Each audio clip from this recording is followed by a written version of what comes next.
नमस्कार। खबरों के इस बुलेटिन में तुहाडा स्वागत है। मैं हाँ जसप्रीत सिंह। पहला पेश ने चोणवीं खबरां। प्रधानमंत्री नरेंद्र मोदी ने अज स्वच्छ भारत मिशन शहरी 2 और अमृत 2 लांच किए। प्रधानमंत्री ने कहा कि 2014 में देशवासियों ने भारत को खुले में शौच मुक्त बनाने का संकल्प किया ते उन्होंने 10 करोड़ पखानियां की उसारी नाल इस संकल्प को पूरा किया। प्रधानमंत्री ने कहा कि हुण स्वच्छ भारत मिशन शहरी 2 का टीचा शहरों को कचरे तो मुकम्मल तौर पर मुक्त बनाना है।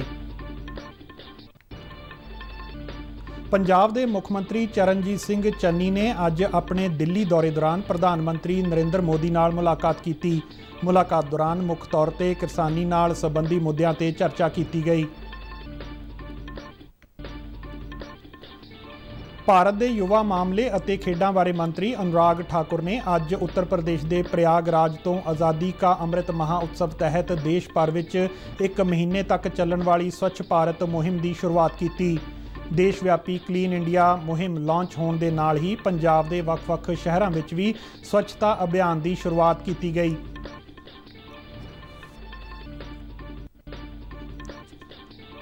अमृतसर के रेहड़ी फड़ी वालियां ने बंद होए कामां नूं मुड़ शुरू करने लई स्वनिधि योजना नूं बहुत लाभकारी दसदियां केंद्र सरकार का कीता धन्नवाद।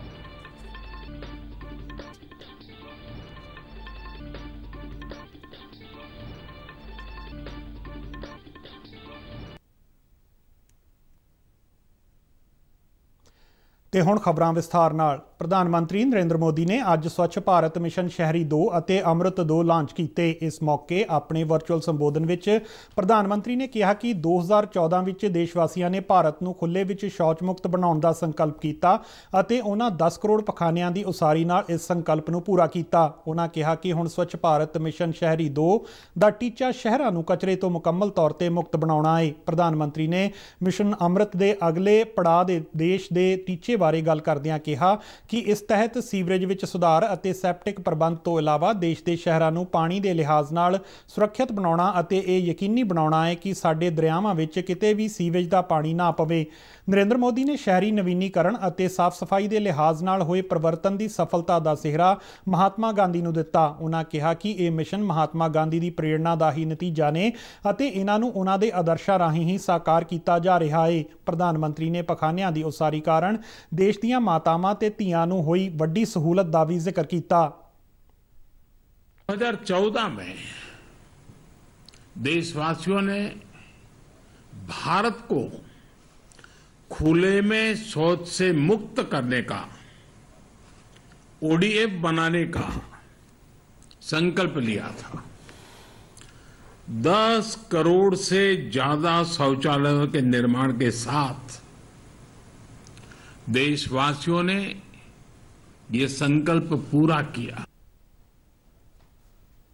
प्रधानमंत्री ने कहा कि बाबा साहेब भीमराव अंबेडकर शहरी विकास नूं ना बराबरी दूर करन दा एक वड्डा साधन मानते सन। उन्होंने कहा कि पिंडां तो बहुत लोग वधिया जिंदगी के सुपने नाल शहरां विच आउंदे ने। उन्होंने कहा कि इन्हां लोकां नूं शहरां विच रोजगार तां मिल जांदा है पर पिंडां दे मुकाबले उन्हां दे जीवन पद्धर विच बेहतरी नहीं आउंदी। प्रधानमंत्री ने कहा कि इस नाल एक तां ओह अपने घरां तो दूर हुंदे ने, दूजा उन्हां नूं मुश्किल हालात विच रहण लई मजबूर होना पैंदा है। नरेंद्र मोदी ने कहा कि स्वच्छ भारत मिशन और मिशन अमृत के अगले पड़ाव डॉक्टर भीमराव अंबेडकर के सुपनियां नूं पूरा करने वाले पासे एक महत्वपूर्ण कदम है। उन्होंने कहा कि सबका साथ, सबका विकास, सबका विश्वास, सबका प्रयास स्वच्छता मुहिम लई बहुत महत्वपूर्ण है। उन्होंने इस गल ते खुशी जाहिर की कि स्वच्छता नूं लैके जनता की शमूलीयत के पद्धर विच बहुत सुधार होया है। उन्होंने कहा कि अज की पीढ़ी ने स्वच्छता मुहिम नूं मजबूती देण लई पहल की। बाबा साहब असमानता दूर करने का बहुत बड़ा माध्यम शहरी विकास को मानते थे। बेहतर जीवन की आकांक्षा में गांवों से बहुत से लोग शहरों की तरफ आते हैं। हम जानते हैं कि उन्हें रोजगार तो मिल जाता है, लेकिन उनका जीवन स्तर गांवों से भी मुश्किल स्थिति में रहता है। ये उन पर एक तरह से दोहरी मार की तरह होता है। एक तो घर से दूर और ऊपर से ऐसी कठिन स्थिति में रहना। इस हालात को बदलने पर इस असमानता को दूर करने पर बाबा साहब का बड़ा जोर था। पंजाब के मुख मंत्री चरणजीत सिंह चन्नी ने अज अपने दिल्ली दौरे दौरान प्रधानमंत्री नरेंद्र मोदी नाल मुलाकात की।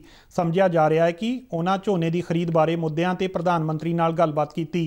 पंजाब विच अज तो झोने की खरीद शुरू होनी सी, पर केंद्र ने बरसाती मौसम का हवाला दिंदियां खरीद का अमल 11 अक्तूबर तो शुरू करने बारे पत्र जारी किया सी। जिक्रयोग है कि मुख मंत्री बनने तो बाद चरणजीत सिंह चन्नी की प्रधानमंत्री नरेंद्र मोदी नाल ये पहली मुलाकात सी। मुख मंत्री चरणजीत सिंह चन्नी अपने नवीं दिल्ली दौरे दौरान पंजाब कांग्रेस विच चल रहे कलेश के मद्देनज़र सीनियर कांग्रेसी आगुआं नाल भी मुलाकात करनगे।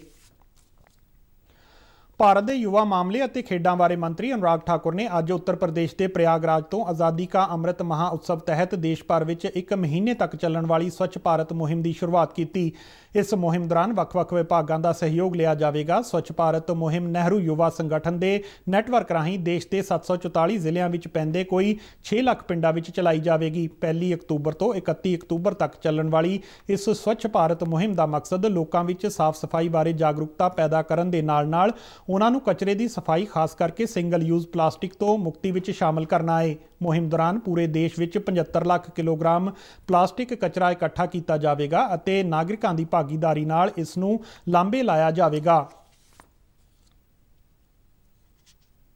अज भारत सरकार के युवा मामले और खेड मंत्रालय विभाग की सरपरस्ती हेठ नेहरू युवा केंद्र मोगा वालों जिले में प्लास्टिक की सफाई अभियान की शुरुआत वधीक deputy commissioner general Harcharan Singh ने की। इस संबंधी डीएम कॉलेज मोगा विखे विशेष सैमीनार दौरान वधीक डिप्टी कमिश्नर हरचरण सिंह ने कॉलेज के विद्यार्थियों और नेहरू युवा केंद्र के वलंटियरां नूं संबोधन करदिआं आख्या कि स्वच्छ भारत अभियान ने जिथे सफाई प्रति लोगों में जन चेतना पैदा की है, उत्थे अज सिंगल यूज प्लास्टिक नूं इकत्तर करन लई वख-वख सरकारी और गैर सरकारी संगठनां, नौजवानों और आम नागरिकों के सहयोग नाल स्वच्छता अभियान हुण जन अंदोलन का रूप धारण कर गया है। उन्हां आख्या कि गुरु नानक साहब के फलसफे पवन गुरु पानी पिता माता धरत महत मुताबक सानू हवा पानी और मिट्टी के प्रदूषण खिलाफ वड्डा अभियान चलाउण दी लोड़ है। उन्हां आख्या कि देश के नागरिक हुण सड़कां गलियां जनतक थावां तो इलावा अपने आले दुआले रोजाना खिलरदे इस तरह के कचरे नूं इकट्ठा करके स्वच्छता अभियान अधीन शुरू हुई इस नवेकली पहल नाल जन भागीदारी यकीनी बनाउणगे। नेहरू युवा केंद्र के जिला यूथ अफसर गुरविंदर सिंह ने दस्सिया कि केंद्रीय सूचना और प्रसारण मंत्री अनुराग ठाकुर के सद्दे ते क्लीन इंडिया प्रोग्राम जरिए घर घर जाके कूड़ा इकट्ठा किया जाएगा। खास करके प्लास्टिक और पानी के रवायती स्रोतों की सफाई की जाएगी। इस तो इलावा पिंड का सुंदरीकरण, इतिहासक स्मारकों और विरासती स्थानां, सेंटरां, यूथ क्लब, महिला मंडल इमारतां, स्कूल इमारतां, पंचायत इमारतां आदि की साम संभाल और सुंदरीकरण वाल भी ध्यान दिता जाएगा। उन्होंने कहा कि इस नाल जिले चों 11,000 किलो कूड़ा इकट्ठा किया जाएगा। इस मौके वधीक डिप्टी कमिश्नर हरचरण सिंह ने वलंटियरां नूं हरी झंडी दिखा के शहर लई रवाना किया। वलंटियरां ने बाज़ारां विच विचरदिआं जिथे शहर वासियों नूं प्लास्टिक ना वरतण लई प्रेरित किया, उत्थे बाज़ारां विचों प्लास्टिक इकत्तर भी किया। केंद्र सरकार के युवा मामले और खेड मंत्रालय वालों अज तो शुरू किए गए महीना भर चलण वाले देश व्यापी क्लीन इंडिया मिशन की शुरुआत मौके नेहरू युवा केंद्र मानसा वालों अज तो इस मुहिम की शुरुआत की गई। मानसा जिले के वधीक डिप्टी कमिश्नर अजय अरोड़ा ने नेहरू युवा केंद्र वालों शुरू की गई इस मुहिम नूं हरी झंडी विखाई।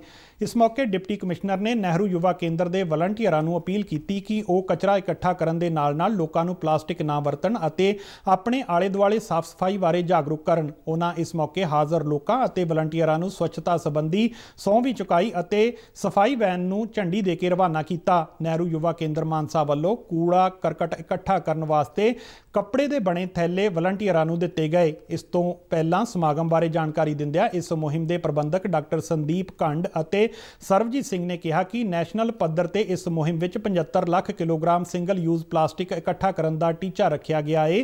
भाव कि हर जिले वालों 11,000 किलो सिंगल यूज प्लास्टिक इकट्ठा करने का टीचा है, पर जिस तरह इस मुहिम लई पिंडां विच सहयोग मिल रहा है उन्होंने पूरी उम्मीद है कि इस टीचे नूं जल्दी पूरा कर लिया जाएगा। उन्होंने दस्सिया कि इस मुहिम विच जिले दियां समूह धार्मिक समाजिक और राजनीतिक संस्थावां तो इलावा समूह सरकारी विभाग, अध्यापक वर्ग, राष्ट्रीय सेवा योजना के वलंटियर, डाक विभाग, रेलवे विभाग, यूथ क्लबां और जिले दियां समूह ग्राम पंचायतां भाग लैणगियां। ਇਸੇ ਤਰ੍ਹਾਂ ਕਪੂਰਥਲਾ ਵਿੱਚ ਵੀ ਨਹਿਰੂ ਯੁਵਾ ਕੇਂਦਰ ਵੱਲੋਂ ਕਲੀਨ ਇੰਡੀਆ ਮਿਸ਼ਨ ਅਭਿਆਨ ਦੀ ਸ਼ੁਰੂਆਤ ਕੀਤੀ ਗਈ। ਜ਼ਿਲ੍ਹਾ ਕੰਪਲੈਕਸ ਵਿੱਚ ਕਰਵਾਏ ਗਏ ਸਮਾਗਮ ਦੌਰਾਨ ਕਪੂਰਥਲਾ ਜ਼ਿਲ੍ਹੇ ਦੇ ਵਧੀਕ ਡਿਪਟੀ ਕਮਿਸ਼ਨਰ ਆਦਿਤਿਆ ਉੱਪਲ ਅਤੇ ਐਸਪੀ ਵੱਲੋਂ ਇਸ ਮੁਹਿੰਮ ਦੀ ਰਸਮੀ ਸ਼ੁਰੂਆਤ ਕੀਤੀ ਗਈ। ਸਮਾਗਮ ਨੂੰ ਸੰਬੋਧਨ ਕਰਦਿਆਂ ਵਧੀਕ ਡਿਪਟੀ ਕਮਿਸ਼ਨਰ ਆਦਿਤਿਆ ਉੱਪਲ ਨੇ ਕਲੀਨ ਇੰਡੀਆ ਪ੍ਰੋਗਰਾਮ ਬਾਰੇ ਵਿਸਥਾਰਪੂਰਵਕ ਜਾਣਕਾਰੀ ਦਿੱਤੀ ਅਤੇ ਜ਼ਿਲ੍ਹੇ ਦੇ ਲੋਕਾਂ ਨੂੰ ਇਸ ਪ੍ਰੋਗਰਾਮ ਦਾ ਹਿੱਸਾ ਬਣਨ ਦੀ ਅਪੀਲ ਕੀਤੀ। ਉਹਨਾਂ ਵੱਲੋਂ ਨਹਿਰੂ ਯੁਵਾ ਕੇਂਦਰ ਦੇ ਵਲੰਟੀਅਰਾਂ ਅਤੇ ਹੋਰ ਨਾਗਰਿਕਾਂ ਨੂੰ ਮਹੀਨੇ ਵਿੱਚ 100 ਘੰਟੇ ਸ਼੍ਰਮ ਦਾਨ ਕਰਕੇ ਕਲੀਨ ਇੰਡੀਆ ਮੁਹਿੰਮ ਦਾ ਹਿੱਸਾ ਬਣਨ ਦੀ ਸਹੁੰ ਵੀ ਚੁਕਾਈ। आज़ादी का अमृत महाउत्सव ਨੂੰ ਸਮਰਪਿਤ ਆਜ਼ਾਦੀ ਕਾ ਸਫ਼ਰ ਤਹਿਤ ਅਸੀਂ ਭਾਰਤ ਦੀ ਆਜ਼ਾਦੀ ਵਿੱਚ ਯੋਗਦਾਨ ਪਾਉਣ ਵਾਲੇ ਵੱਖ-ਵੱਖ ਮੰਨੇ ਪ੍ਰਮੰਨੇ ਅਤੇ ਗੁੰਮਨਾਮ ਆਜ਼ਾਦੀ ਸੰਗਰਾਮੀਆਂ ਦੇ ਜੀਵਨ ਦੇ ਪਹਿਲੂਆਂ ਤੋਂ ਤੁਹਾਨੂੰ ਜਾਣੂ ਕਰਵਾਉਂਦੇ ਹਾਂ। ਇਸ ਤੋਂ ਇਲਾਵਾ ਆਜ਼ਾਦੀ ਦੇ ਸੰਘਰਸ਼ ਨਾਲ ਜੁੜੀਆਂ ਹੋਰ ਗਤੀਵਿਧੀਆਂ ਬਾਰੇ ਵੀ ਦੱਸਦੇ ਹਾਂ। ਅੱਜ ਦੀ ਕੜੀ ਵਿੱਚ ਅਸੀਂ ਤੁਹਾਨੂੰ ਭਾਰਤ ਦੇ ਮਹਾਨ ਸਮਾਜ ਸੁਧਾਰਕ ਅਤੇ ਸੁਤੰਤਰਤਾ ਸੈਨਾਨੀ ਐਨੀ ਬੇਸੈਂਟ, ਰਘੂਪਤੀ ਵੈਂਕਟ ਰਤਨਮ ਨਾਇਡੂ ਅਤੇ ਹਿਰਦੇਨਾਥ ਕੁੰਜਰੂ ਦੇ ਸੰਘਰਸ਼ ਬਾਰੇ ਦੱਸ ਰਹੇ ਹਾਂ। पेश है एक रिपोर्ट। एक महान समाज सुधारक ते भारती आज़ादी संग्राम दे सब तो माणयोग नुमाइंदियां विचों एक एनी बेसेंट दा जन्म 1 अक्तूबर 1847 ਨੂੰ ਲੰਡਨ ਵਿੱਚ ਹੋਇਆ ਸੀ। ਉਹ ਤਤਕਾਲੀ ਸਾਂਸਦ ਚਾਰਲਸ ਬ੍ਰੈਡਲਾ ਦੀ ਅਗਵਾਈ ਵਿੱਚ ਆਜ਼ਾਦ ਵਿਚਾਰ ਤੇ ਕੱਟੜਪੰਥੀ ਅੰਦੋਲਨਾਂ ਵਿੱਚ ਸ਼ਾਮਲ ਸਨ। ਐਨੀ ਬੇਸੈਂਟ ਮਜ਼ਦੂਰ ਸੰਘ, ਕੌਮੀ ਸਿੱਖਿਆ, ਮਹਿਲਾਵਾਂ ਨੂੰ ਮਤਦਾਨ ਦਾ ਅਧਿਕਾਰ ਅਤੇ ਜਨਮ ਨਿਯੰਤਰਣ ਵਰਗੇ ਅਗਰਨੀ ਵਿਚਾਰਾਂ ਦੇ ਪੱਖ ਵਿੱਚ ਸੀ। 1899 ਵਿੱਚ ਐਨੀ ਬੇਸੈਂਟ ਥਿਓਸੋਫਿਕਲ ਸੁਸਾਇਟੀ ਵਿੱਚ ਸ਼ਾਮਲ ਹੋਈ, ਜੋ ਕਰਮ ਤੇ ਮੁੜ ਜਨਮ ਦੇ ਹਿੰਦੂ ਵਿਚਾਰਾਂ ਉੱਪਰ ਆਧਾਰਿਤ ਇੱਕ ਧਾਰਮਿਕ ਅੰਦੋਲਨ ਸੀ। ਉਹਨਾਂ ਨੇ 1893 ਵਿੱਚ ਸ਼ਿਕਾਗੋ ਵਿੱਚ ਵਿਸ਼ਵ ਧਰਮ ਸੰਸਦ ਵਿੱਚ ਥਿਓਸੋਫਿਕਲ ਸੁਸਾਇਟੀ ਦੀ ਨੁਮਾਇੰਦਗੀ ਕੀਤੀ।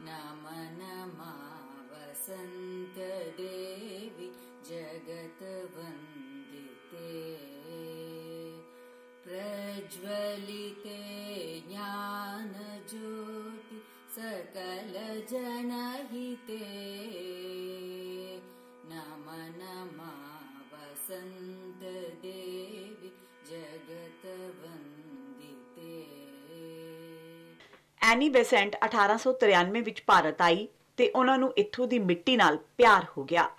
ਉਹ ਮਹਿਲਾਵਾਂ ਦੀ ਆਜ਼ਾਦੀ, ਸਿੱਖਿਆ ਤੇ ਵਿਸ਼ੇਸ਼ ਰੂਪ ਵਿੱਚ ਉਹਨਾਂ ਦੇ ਭਾਰਤੀ ਸੁਤੰਤਰਤਾ ਸੰਗਰਾਮ ਵਿੱਚ ਹਿੱਸਾ ਲੈਣ ਦੇ ਪੱਖ ਵਿੱਚ ਖੜੀ ਸੀ।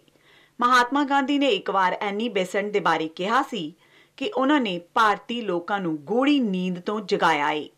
ਉਹਨਾਂ ਨੇ ਲੋਕਮਾਨਿਆ ਤਿਲਕ ਦੇ ਨਾਲ 1916 ਵਿੱਚ ਹੋਮ ਰੂਲ ਲੀਗ ਦੀ ਸਹਿ ਸਥਾਪਨਾ ਕੀਤੀ, ਜਿਸ ਦਾ ਮੰਤਵ ਭਾਰਤ ਵਿੱਚ ਲੋਕਤੰਤਰ ਅਤੇ ਸਾਮਰਾਜ ਦੇ ਅੰਦਰ ਪ੍ਰਭੁਤਵ ਵਾਸਤੇ ਮੁਹਿੰਮ ਚਲਾਉਣਾ ਸੀ।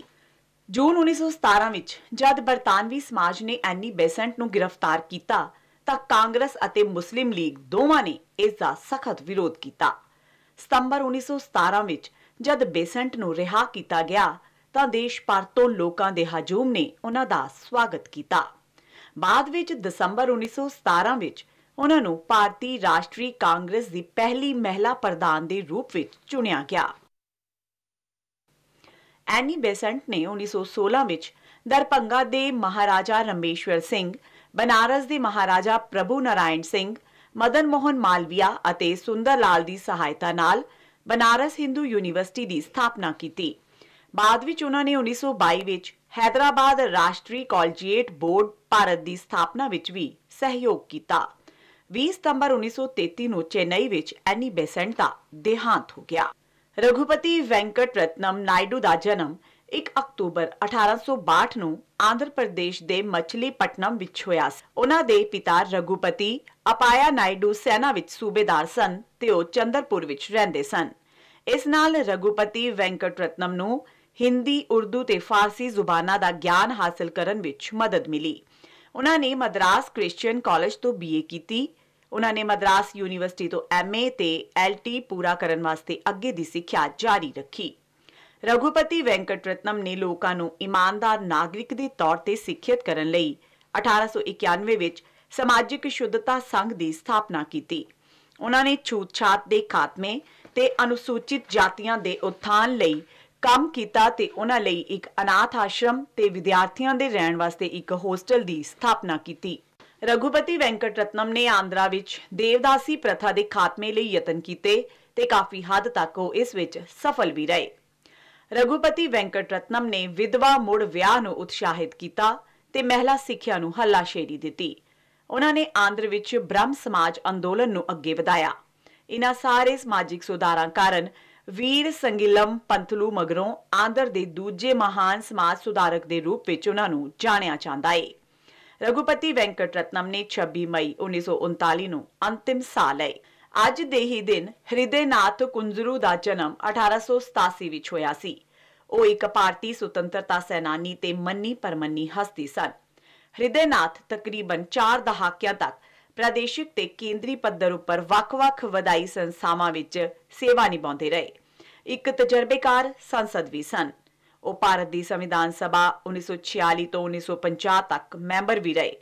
ਉਹਨਾਂ ਦੀ ਕੌਮਾਂਤਰੀ ਮਾਮਲਿਆਂ ਵਿੱਚ ਡੂੰਘੀ ਦਿਲਚਸਪੀ ਸੀ।